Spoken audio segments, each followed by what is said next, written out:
Twongeye kubasuhuza rero aho muri hose ndetse tunabifuriza ibihe byiza muri gahunda zitandukanye mwazindukiyemo cyangwa se mwiriwemo ndetse no kuri uyu mugoroba bitewe n'aho muherereye by'umwihariko ariko murabizi ko abantu badukurikira kuri YouTube channel zacu yaba IM Media ndetse yaba na Health Habits muba muri ahantu henshi hatandukanye ariko by'umwihariko abantu bo muri Leta Zunze Ubumwe za Amerika turabasuhuje abantu bo muri Aziya muri Australia cyane cyane na Nouvelle Zelande namwe turabasuhuje abari mu Rwanda ndetse no muri Afrika muri rusange ndetse n'i Burayi namwe muhorane amahoro y'Imana. Ndi kumwe na Richard ku murongo wa telefone. Richard uranyumva neza? Yes, ndakumva Mulemba amakuru. Amakuru uri meza cyane aho Indiana mwaramutse mute? Indiana na amahoro. Indiana nubwo haguye imvura ariko barimo barasama irimo irahumura. Uyu munsi ni umunsi w'ikiruhuko ngira ngo mu Rwanda ntabwo ari ikiruhuko ariko umunsi witwa Memorial Day ni umunsi ukomeye cyane by'umwihariko ku bantu bagiye mu gisirikare cyangwa bafite abana ababyeyi banyuze muri izo nzira. Ya Memorial Day muri Leta Zunze Ubumwe za Amerika, right? Yes. Ya numani uyu munsi wa mugani nabwo abantu bari n'ikiruhuko abantu ba prolonge weekend. Ariko rero mwebwe ni waruvuze ngo akavura kaguye nibuka yuko ahantu bita Indianapolis ariho hantu hambere construction yanyu itagirangira. Bahora bubaka imihanda. Aya na Amerika yose ariko muri ibi bihe by'ubushyuhe hari ahantu hakabije.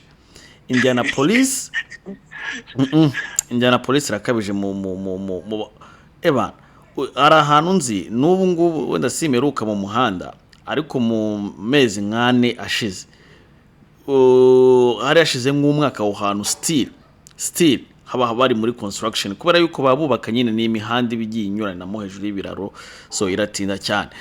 Ngira ngo rero nkuko abantu bamaze kwimenyera turiganirira ngewe nawe tukaza hano tukiganira ku bintu byinshi bitandukanye. Uyu munsi nagira ngo duhere ku kintu bita ngo ariko wabimenye wana nuzi ko hagombaga kuba se iri serukira muco niba ariko naryita cyangwa se Rwanda weekend apana Rwanda weekend hari serukira muco The Ben ba Diamond Platnumz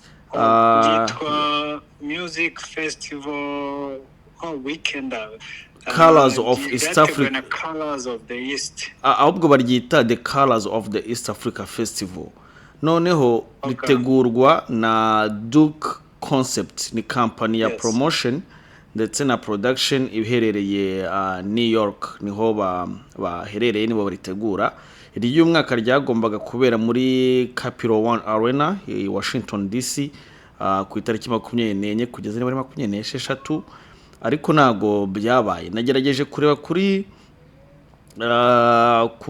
Twitter aba batipe nta kintu bigeze bashyiraho impamvu ritabaye. Gerageza kureba kuri Twitter niyo ubu ngubu yabaye X yahoze yitwa Twitter ariko yabaye X. Narebye yaba ku mbuga nkoranyambaga z'aba Diamond Platnumz cyangwa ba The Ben nta n'umwugizi agira icyo atangaza gusa amakuru hari nuko aba batipe babaye basubitse ubwo bazamenyesha igihe bazasubukurira. Byagomba kuba tariki 23 kugeza kuri 26 no kuvuga ngo ejo nibwo byari kuba byashojwe. Ben yari yatumiwemo na Diamond Platnumz, Innocent Birume n'abanzi bakomeye cyane abo muri bino bihugu byacu bya Afrika. The Ben, Otile Brown kandi The Ben mu biganiro by'ubushize yari yatubwiye ko yatumiwe kandi ko ari ikintu gikomeye cyane. Igitaramo kikaba cyaragombaga kubera Washington DC, kikaba ari igitaramo n'ibitaramo biba bikomeye cyane by'umwihariko kugira ngo n'aba bategura ibya Rwanda weekend babarebera ahanini babarebera kuko aba batipe reka tubagarukeho gatoya. Batangiye gukora kuva 2011 bigaragare ko banagiye banahamagara n'abahanzi batandukanye bakomeye muri Afrika ndetse n'abahanzi bari batekereje ubu ngubu bari abahanzi benshi kabisa, kuko buri gihugu kiri yaba Kenya bari bafitemo Otile Brown, wajya i Bugande bafitemo abahanzi nka ba Yoshua Baraka, waza mu Rwanda ubwo bafitemo The Ben n'abandi bose bari baraho. Muri Congo bari bafitemo Inos B, Tanzania Diamond. So ni byiza, ariko aba bantu nge hari umuntu nabwiye ati aba bantu bashobora kuba ari abesikuru. Ati kubera iki? Sibyo? Uri kunyumva?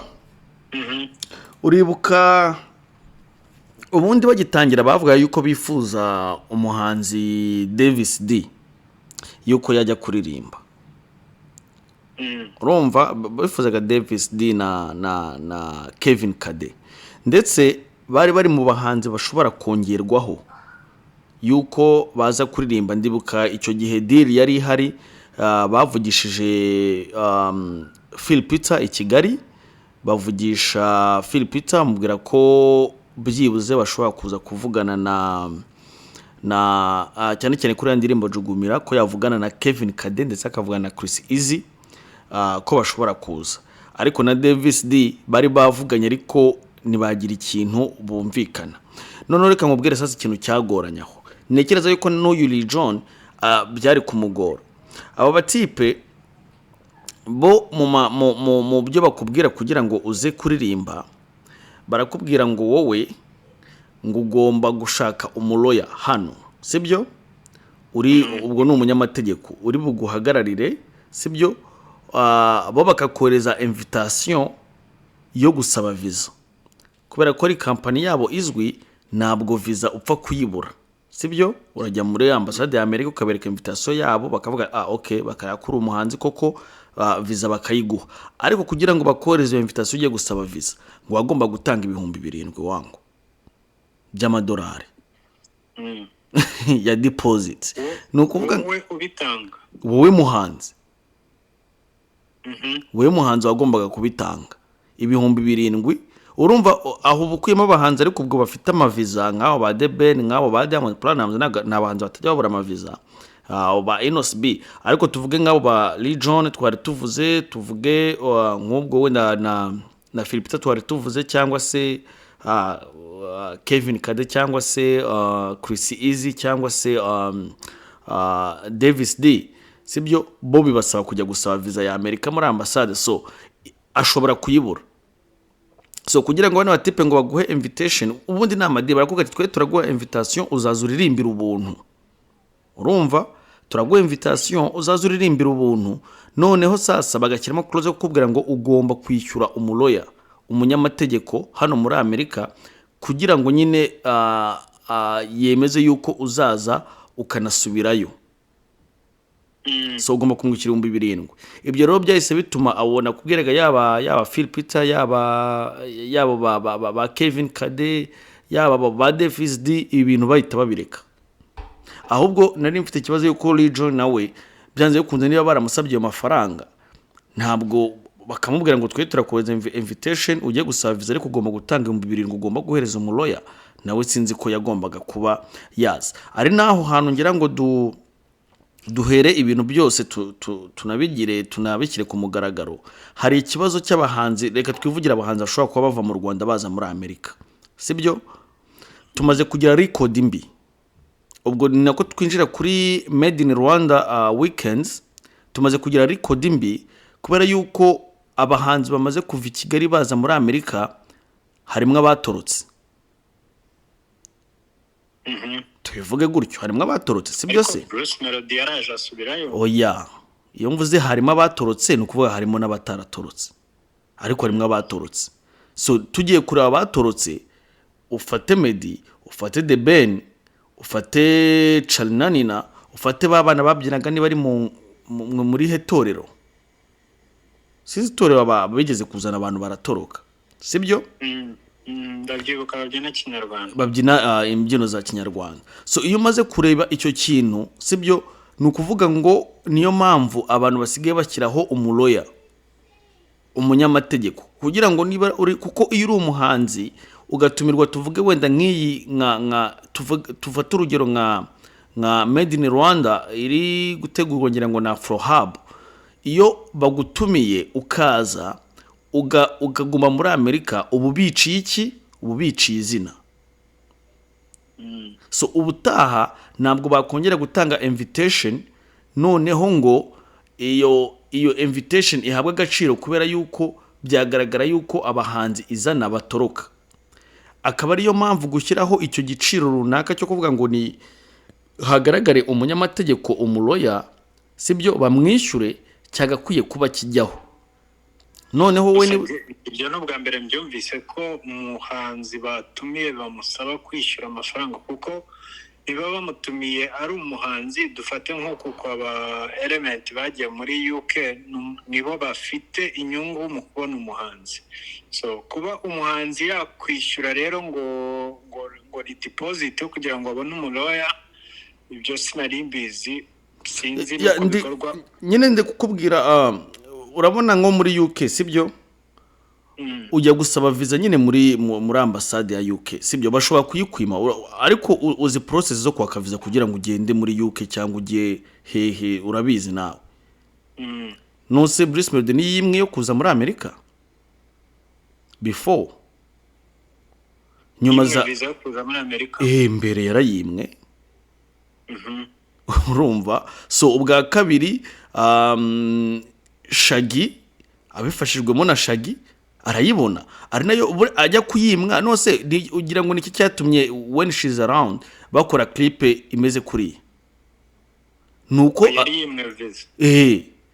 urumva aravuga nimwe visa basi reka dupfe gukora ni clip imeze gutya tubisanga sange gutya basi byibuze bisohotse, ariko nyuma za kugenda barayimuha.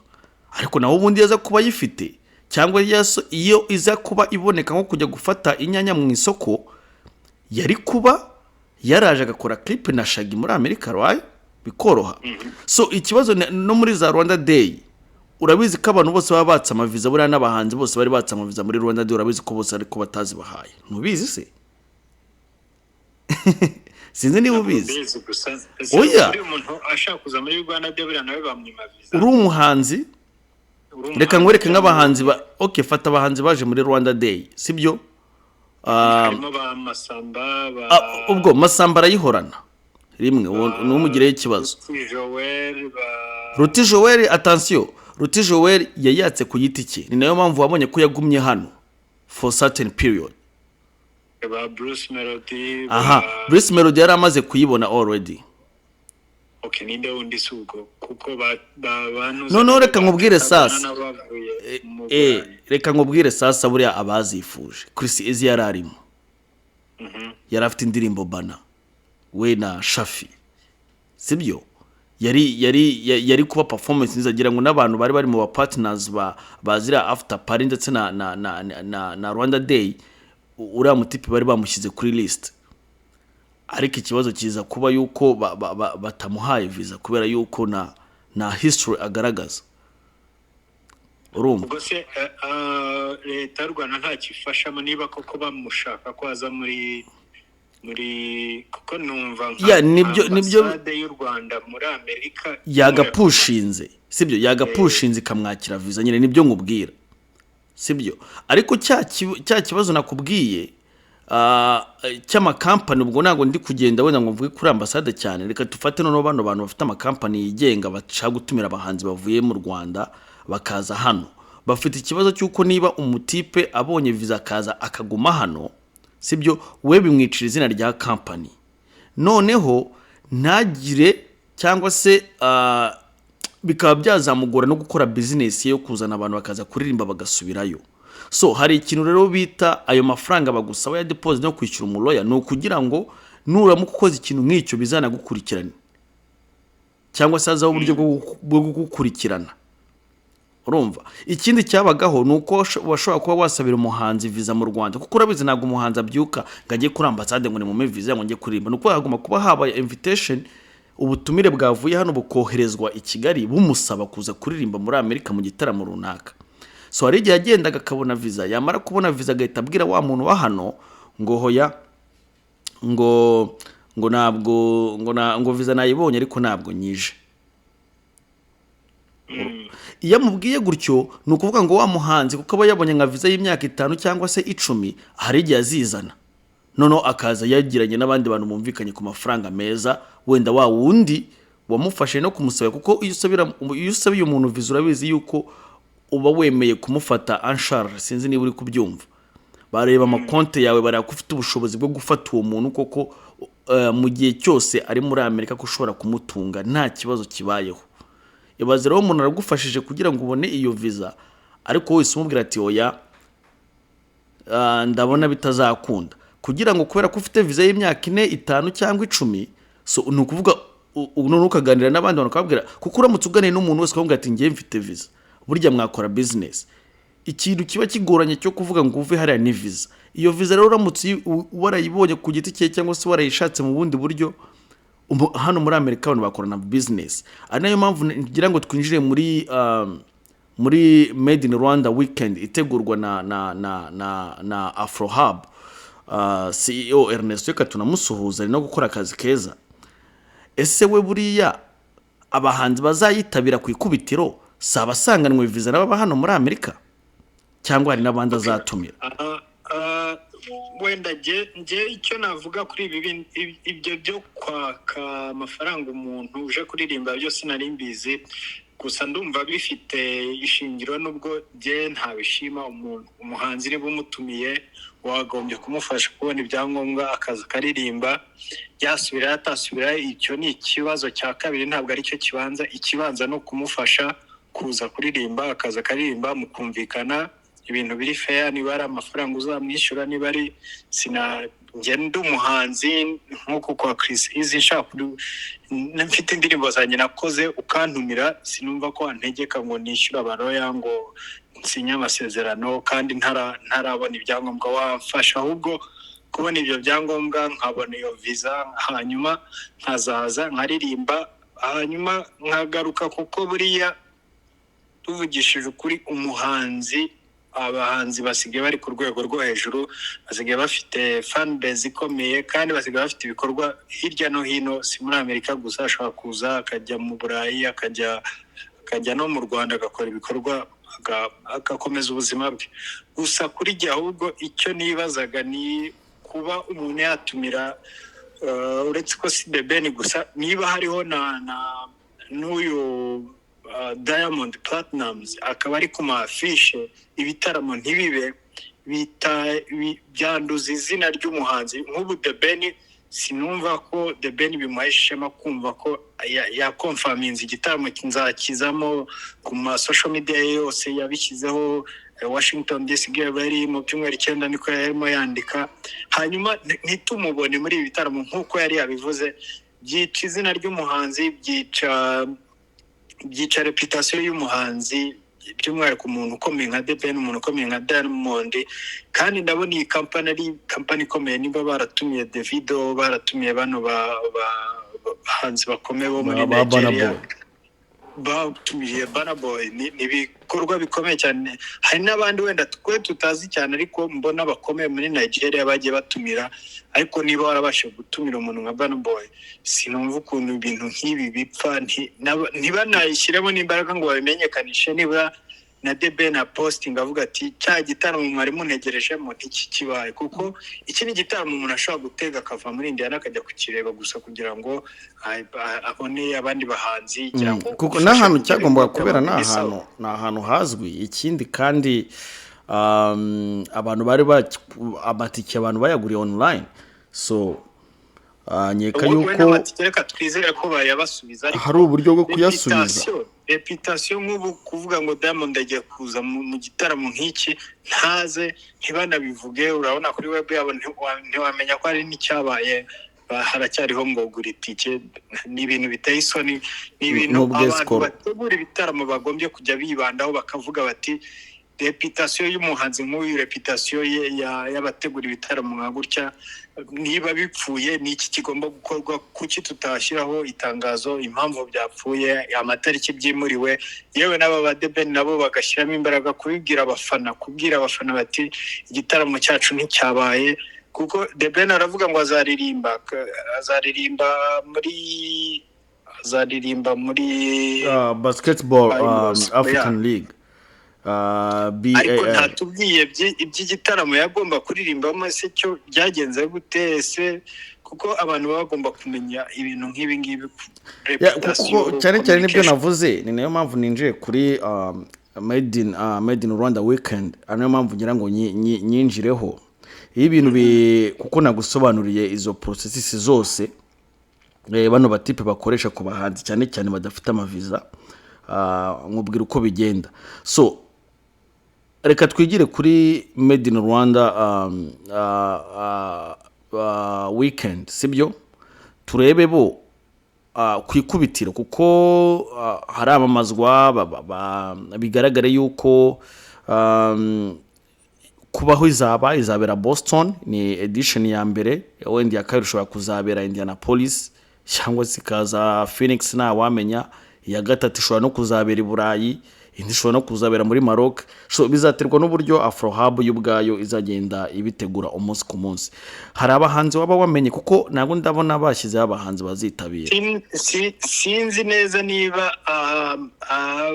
kuko nabibashije ababitegura barambwira bati ni ibintu tuzavuga mu gihe kizaza, atari ko si abahanzi gusa, harimo n'aba DJ. Ndebye ukuntu iki gikorwa kidesigninze, tugerageje kuvuga, nahera kuri cyo waruvuze, by'umwihariko hazaza abantu basanzwe bafite amaviza. Ni ukuvuga ngo umuntu nka The Ben birashoboka ko yaza muri iki gitaramo nk'iki, kuko abagitegura ni ba Sedru, ni ba Ernesto, n'abantu bari kumwe nawe muri crew, n'abantu babanye. Kuba batumira The Ben ni ibintu byoroshye, ariko nanone imbaraga nyinshi. Iki gitaramo si cy'umuhanzi kuririmba, si cy'ama performance. Bese abantu ntibazitege performance, wenda bavuga ati umuntu aza performing indirimbo album yose cyangwa zingahe. Oya, ahubwo aba DJ nk'uyu DJ Inox, DJ Toxic, bano baje Toxic nawe asanganwe visa. Cyangwa uyu w'umukobwa yitwa gute DJ Key na King James. King James sinizeye ko ashobora kuzaza muri ibi bitabo, keretse niba ariko yigeze kunyibwira yuko muri sama azaba ari inaha.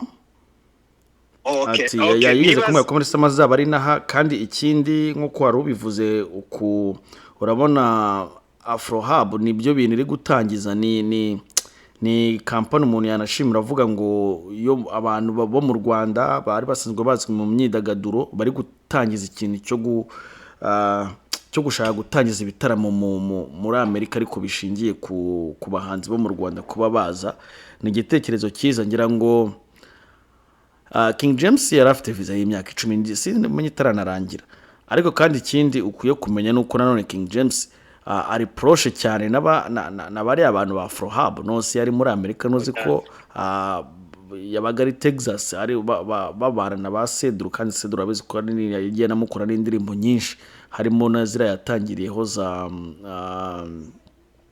hariho n'izo yatangiriyeho za harya bahita gute ngo nzakubona ryari. So no kuba iyo ari na igihe cyose yazaga bari Dallas, igihe babaga Dallas bose na ba Ernesto na ba Sedru, King James wabonaga nyine bari kumwe, ari groupe yabo nyine, wenda banamucumbikiye. So yaba ari ahubwo wenda twavuga ati King James yaba ari deal nziza. Yes, King James kandi aranakunzwe, ni umwe mu bahanzi bakomeye. Ahubwo se ubundi muri Amerika King James yigeze akorera ibitaramo? King James nta bitaramo yigeze akora, ariko n'ubundi si ukuvuga ngo muri Amerika ni community y'Abanyarwanda. Kuvuga ngo rero muri Amerika ni jya numva ibi bintu bitaba bivugitse neza, kuko ni muri Amerika, ariko aba yaje akongera akifungirana muri community y'Abanyarwanda. Ntabwo ari nka Diamond avuga ati ni igitaramo nza nkategurira ahantu hakomeye nkahuza wenda reka tuvuge East African community. Niba rero King James birashoboka, kuko n'umuhanzi usanzwe uza muri Amerika nk'uko twabivugaga, bitagora kubona visa kandi uri hafi n'aba bategura ibi bitaramo. So King James ashaka kuzamo abantu ba DJ Toxic, ba DJ Inox basanzwe baba muri Amerika, bano reka tuvuge ba Kitoko. Birashoboka ko Kitoko bamudirinze, uretse ko Kitoko sinzi niba akiri mu muziki cyangwa yarahagaritse. Kitoko ari mu muziki, yaherutse gukora indirimbo ya gospel, indirimbo yakorewe na Lick uri no gukora akazi cyane hano muri Arizona kuva aho baviriye Texas, akaza hano Arizona muri business ya sober living. Business niyaza kugenda neza, afite ubu projet akora cyane cyane ko ibintu byo gukora yaba indirimbo aracyazikora audio ariko agakora n'amashusho, byose yagiye bifatamwo ubumenyi. Yagiye kwiga yongera ubumenyi. Aherutse kumbwira yuko yize imyaka 4 muri California ku bintu bijyanye no gukora ama videos cyangwa se ibintu bijyanye n'amashusho. So urumva rero niyo ndirimbo aherutse online ariko ushaka kubyiga online cyangwa akabaragiyeyo. Yarambwiye ngo yashaka hano urabizi ko hari uburyo bwinshi bwo kwiga, ushaka kubyiga online, gusa abantu bamwigisha n'abantu ba Kali. Urumva rero ko kandi no mu bikorwa, urumva nk'iyo ndirimbo iheruka ya Kitoko niwe wayikoze, ahubwo se Lick nawe wakoze iyi ndirimbo ya Medina Adrien. Niyo ndirimbo niwe wakoze amashusho yayo. Amajwi na sinzi niba amajwi ari we, ariko urabizi Lick nawe amashusho yakozwe na Cedru niwe wayakoze amashusho yayo. Cedru niwe wakoze amashusho, ngira ngo na audio ntabwo ari Lick, n'undi muntu wayikoze audio ntabwo ari Lick. Aho ntabwo nabyemeza neza, gusa nzi ko Lick mu bintu nakubwira nuko ari umanaginga ibintu byinshi bya Meddy. Byo nibyo ibintu byinshi bya Meddy. Nta kuntu Meddy yakora indirimbo nkiriya ntabe yarakizemo touch, nibibaho mu buryo bumwe cyangwa ubundi, mu buryo bumwe cyangwa ubundi ashobora aba afite uruhare mu bikorwa byinshi bya Meddy. Gusa ubona ko nawe ari umuntu audio umuntu wayikoze yitwa Yannick, producer wa video ni Cedric. So okay, nabonye hari n'akabande ko muri church ya Meddy bamufashijemo, ariko wenda Lick ashobora kuba ari behind the scenes, ariko ari mu buryo bumwe cyangwa ubundi mu bikorwa bya Meddy. Niba unasigaye unabibona muri iki gihe, urabona igihe nka Meddy yuzuza 1M igihe yuzuza miliyoni 100 za ziriya ndirimbo ye slowly. Sinzi nawe warabibonye. Meddy ntabwo yigeze abipostinga, namwe yigeze abishyira. Nabonye n'abantu baranabigizeho comment nyinshi bavuga se wowe ibintu ni ibyawe, ni we muhanzi, se kuvuga ko wagize niba wenda wavuye mu muziki usanzwe wa secular music, ariko byibuze izi kuki n'indirimbo ubwo nazo uzazikura noneho kuri YouTube. Indirimbo ni yawe wakubwiye kubyishimira, gusa Lick wabonye yuko yagiye nyuma we mbona yakiza ku post. kandi ni uri kureba niyo urebye mu buzima busanzwe n'imikoranire y'abahanzi n'ibiki, ubona ko Lick mu bikorwa bya Meddy arimo cyane kurusha uko ari mu bikorwa by'abandi bahanzi, yaba The Ben, ba Kamishi, ba Kavuyo, bande bose baba hano, ubona ko ari mu bikorwa bya Meddy cyane kurenza. So wenda icyo ntabwo ari cyo turi butindeho cyane. None se aba bahanzi bo muri Amerika nabo ubwo babitege muri Made in Rwanda weekend? Icyo nge navuga nuko ntabwo ari igikorwa cy'abahanzi cyane, ni igikorwa cyo kwidagadura. Ni umuntu yakwitega ahubwo aba DJ bakomeye, umuntu yakwitega umuziki uryoshye ndetse no gusabana, kuko ibikorwa nk'ibi ni ukuza bagakora za exhibition, abacuruza bagacuruza, bagurisha bakagurisha.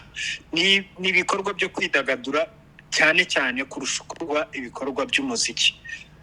Icyo cya Lick na Meddy ntabwo nigeze mbimenya, ariko niba koko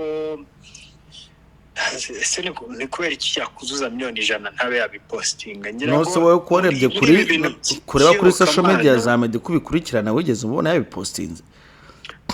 Meddy ariko ni ikintu giteye kwibaza, kuki yakuzuza miliyoni 100 ntabipostinga? Ese aramutse ahawe igihembo cy'iyo ndirimbo ntiyagifata?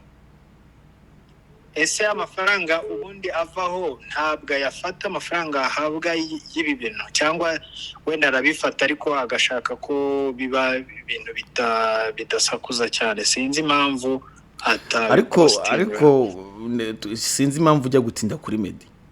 Ubundi Meddy umutindaho umushaka hiki? Meddy afite uburyo uretse gatoya. Meddy uko mwe mu mutekereza nuko mwifuza ko yakora ibintu bye, siko we yumva ko yakora ibintu bye.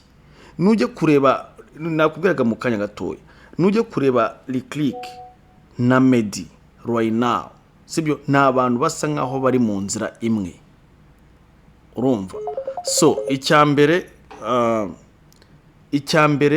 n'abantu basa nkaho bari mu nzira imwe, nakwita imwe mu buryo bumwe cyangwa ubundi, kuko yaba na Lick promotion ye yo gupromoting ibintu yakoze cyangwa se kwerekana ibintu arimo nyine ameri nk'abandi ba producers, ntabwo ari ibintu bye, ntabwo bimubonamo cyane.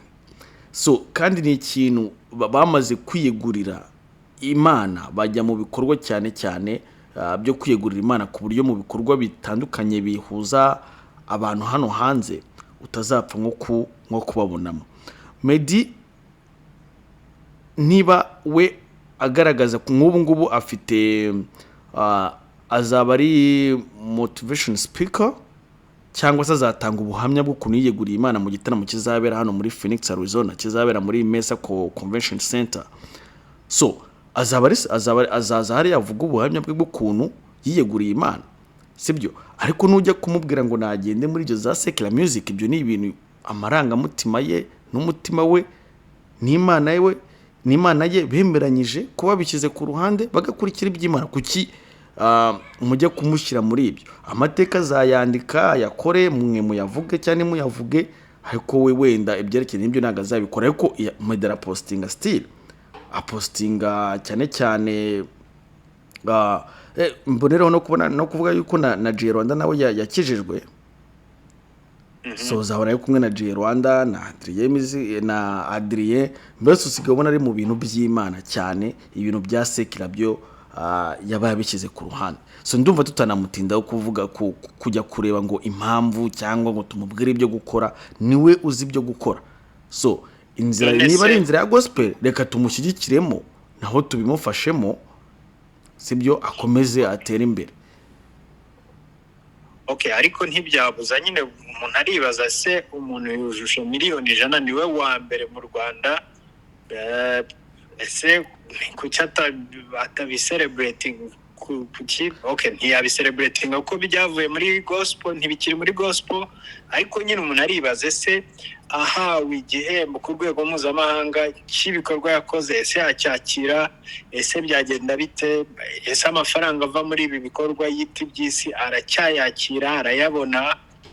Ese wamugana arabyemera? Sinzi, nibyo umuntu aba yibaza nyine, kuko Meddy ni umwe mu bahanzi bari bafite runini umuziki nyarwanda, ibikorwa yakoze bitigeze bikorwa n'undi muntu.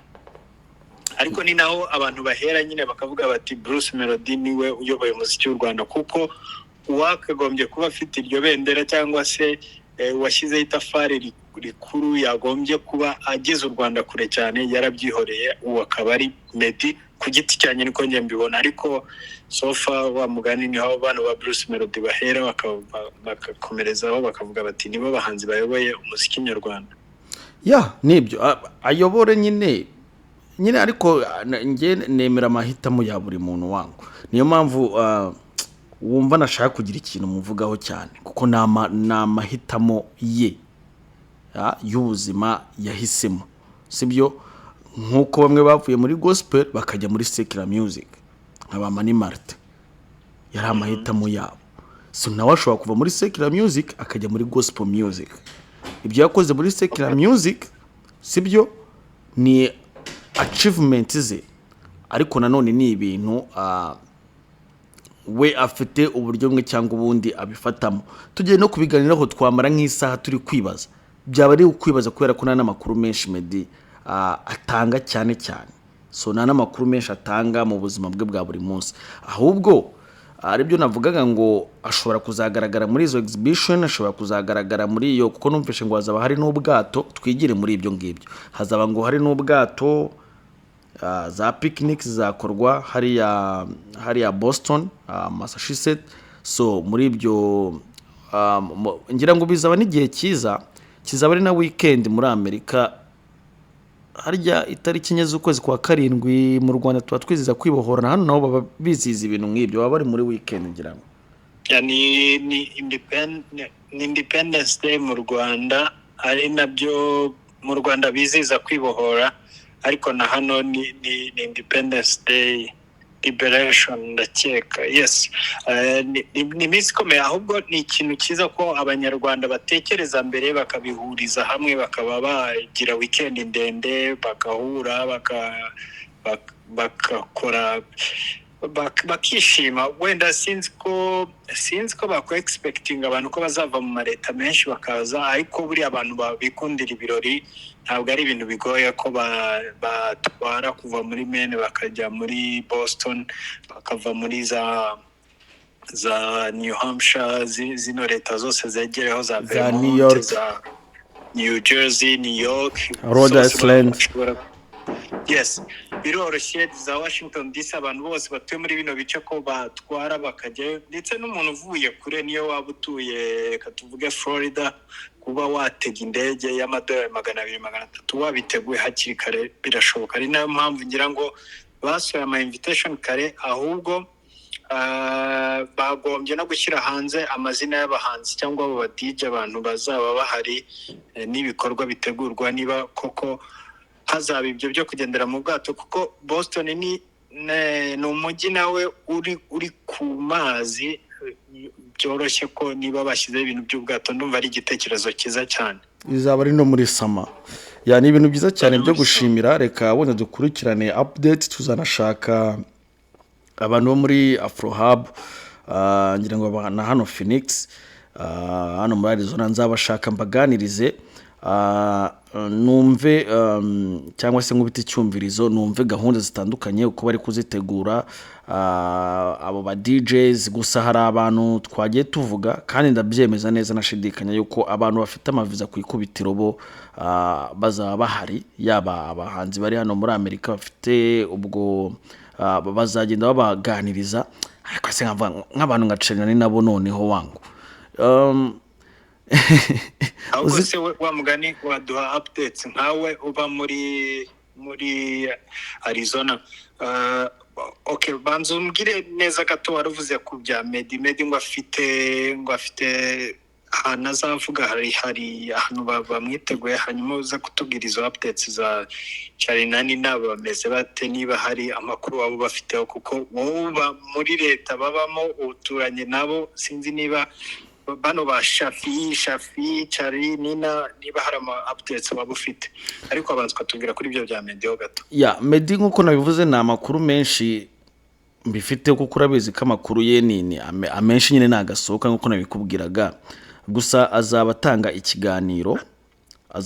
ikiganiro muri Mesa Convention Center, ni hano Phoenix, Arizona.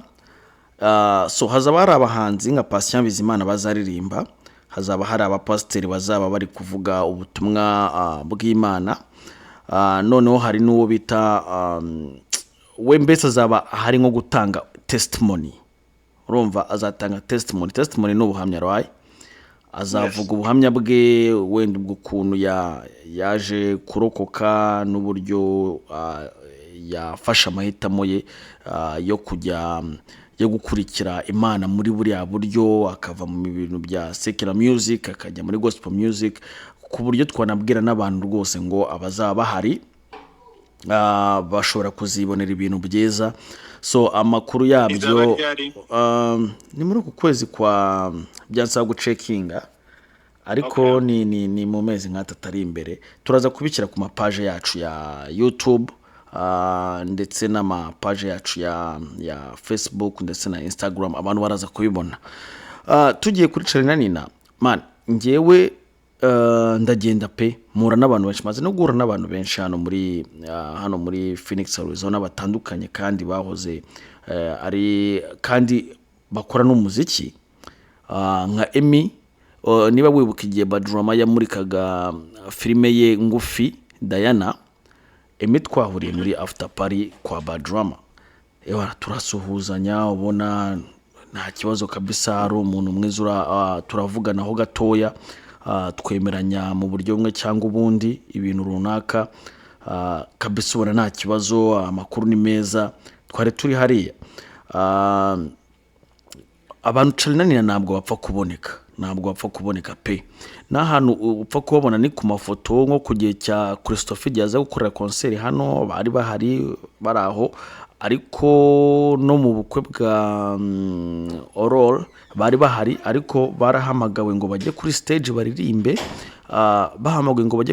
baririmbe, bo bahita bigendera. Bahita bigendera, niba umuhemsi yaravuze ati muze kuri stage muririmbe, bo bahita bigendera. Urumva ibyo byose rero nibyerekana yuko badashaka kugaragara muri public, ariko ku buryo umwe cyangwa ubundi nkabumva igihe bamaze muri Amerika hari amahirwe menshi nka 80% yuko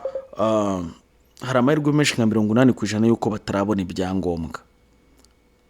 Urumva yuko batarabona ibyangombwa. Iyo udafite ibyangombwa rero burya ni byiza kwirinda ibintu byo kugendagenda ahantu, kuko anything can happen, kandi hagize ikintu kigaragara mwaho ngaho, kuko wagaragaye nk'ahantu ugasanga bakwatsa ibyangombwa ntabyo ufite, buryo urabizi ko haba hari amahirwe menshi ya deportation. So ni ibintu byo kwirinda, ukirinda cyane cyane. Noneho ikindi baba birinda no kujya mu bantu. Urumva abantu baba babaza ibibazo byinshi, abantu baba bari aho ngaho, so ugasanga ni ibintu rero bigoye. Ndi kubona yuko ari igihe buri muhanzi cyangwa se buri bahanzi bose batorotse cyangwa se bagumye ahantu batabyemerewe n'amategeko, ni ibihe bacamo. So ni igihe cy'imyaka 2 cya depression, niko nakita, yaba nabo ba Meddy ba Ben babiciyemo, namwe murabizi ko mwababuze for a certain period of time, yabo Kamishi, yaba, so ni ibintu bibaho.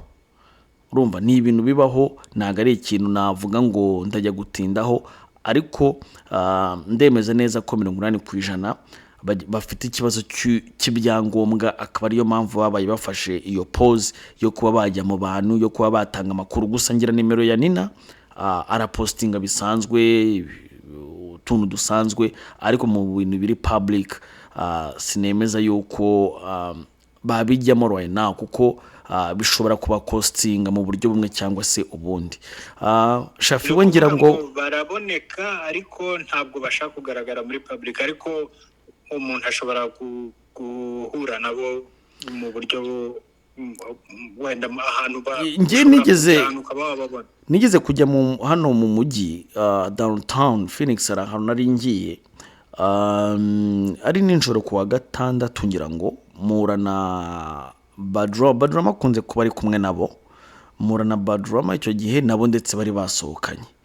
Nanakubwiye n'ibyo byo kujya mu gitaramo cya Christopher, nkubwira n'ibyo byo kujya mu bukwe bwa Aurore Kayibanda, kugeza nyine iyo time bahamagaye ngo baze barimbe kuri stage, bo bagahita biciraho. So bigaragaze ko batari gushyira life yabo hanze cyane, wenda barindire ko babanza gusekiriza ibijyanye n'ibyangombwa, ubundi noneho tukongera tukababona wenda bashatse amakonseri cyangwa se mu studio baririmbye, nyine ubuzima bukongera bugasubira mu buryo busanzwe. Niyo mpamvu nakubwiye ngo si ibyabo gusa, kuko n'abandi bahanzi bagiye bafata kano gahe cyangwa se iki gihe cyo kubura nk'umwaka umwe, imyaka 2, bari gusekiriza kwanza ikibazo cy'ibyangombwa. Ikibazo cy'ibyangombwa muri Amerika ntabwo cyoroshye, ntazagire ngo n'umuntu uvuga ko byoroshye. Charly na Nina n'ubusanzwe bavuye mu Rwanda batakivuga cyane. Charly na Nina ntabwo bakikunda gushyira ibintu byabo hanze, kuva aho batandukaniye na Muyoboke, ubona ko umuziki wabo nose ubundi ni bari baranatandukanye, ahubwo bari baranatandukanye. Yes, baje no gutandukana barongera barasubirana, umenye barasubiranye kwanza kubera n'iyi deal. Baje kongera gusubirana se? Barasubiranye, baje muri Amerika batumiwe nka Charly na Nina nka groupe. wenda avuga baje mu bintu gutandukana na by'urubyiruko. Muyoboke. Baratandukanye, ntabwo bongeye gusubirana na Muyoboke we baratandukanye. Bamaze gutandukana na Muyoboke nabo ubwabo baratandukanye. Ntabwo bivuga ko nabo ubwabo Charly na Nina nabo baratandukanye. bakora ibihangano se Icyo gihe nyine urabizi ko yari ni groupe, so bari baratandukanye, buri umwe ajya ku giti cye n'undi ajya ku giti cye, gusa n'ibihangano bigiye bisohoka by'umuntu ku giti cye. So nyuma rero nibwo nanone bongeye nabo barasubirana nabo ubwabo, apana na Muyoboke we batandukanye. Okay, so ntibagikunze rero gushyira ubuzima bwabo hanze, kandi ku muntu yabyumva bitewe n'ibihe barimo, bitewe n'igihugu bajemo kitari igihugu cyabo. Ahubwo ibyo byo gutandukana hagati yabo, abantu bajya bavuga bati buriya Charly, nuko abantu nyine babivuga batebye, ati Charly buriya yavukiye mu gikire, umwana wo mu mabureba, naho Nina nawe ati mujya mwumva ko bavuga ko yabyaranye na Makoni Koshwa, ati buriya baba bafite ubuzima butandukanye, guhuza ibitekerezo byabo ngo ni ikintu buriya kigorana, uretse ko nyine bishobora kuba bifite ishingiro. Hanyuma buryo bumwe cyangwa ubundi. Shafiri imwe nakubwiraga we ejo bundi no muri weekend rwose yari ari mu Rwanda, bavuga yuko ari gukora kuri album yari kuntu naramubonye rwose hano hantu dukunze gusohokera bita Didis. Yari ahari ari no kubyina rwose, baranamubonye. Hano hari aba DJ baba baravuye muri za East Africa, baranamubonye bahita banacuranga n'indirimbo ye bana rwose, byari byiza. Arangije yaraje kureba umuntu aza kumufata, arajya hari akibyinira. Hano muri Amerika rega biba binari izina n'umuntu bo kwitayeho. nta n'ingofero yari yambaye amarinete rwose, so nta n'umuntu uba ukwitayeho uvuga ngo ajya kugera cyane cyane kuba usanga harimo nk'abantu bivire muri za Nigeria batakuzi n'urugero, so ntabwo bajya kubijyamo rero ibyo byose. So we byibuze ari active, ari no kugerageza gukora ingendo mu Rwanda, akajya gukorana n'aba producers batandukanye, afite indirimbo ikunzwe iri no kurebwa cyane. So urumva ko naho hose abasohoka n'abantu ni ubuzima buri social. Yabaga Tennessee imbere aho bita Nashville, aza kwimuka nawe yimukiye hano muri Phoenix Arizona. Abantu benshi bumva umuntu yarimutse cyangwa baha Arizona bategera sober living, ubwo wenda nawe niyo yaraje mu mbere, ntabwo mbizi, ariko ntihasigaye atuye. So genda gushimira cyane rero ibyo muri Amerika byirukanka, ngomba kujya mu tundi tuntu, ubwo abakunzi bacu ni ubutaha. Abakunzi bacu naho ubutaha. Richard nkwifurize ibihe byiza ndetse no kugira amahirwe mu byo ugiyemo byose. Mukomeze mukore subscribe kuri IM Media, turi kumwe.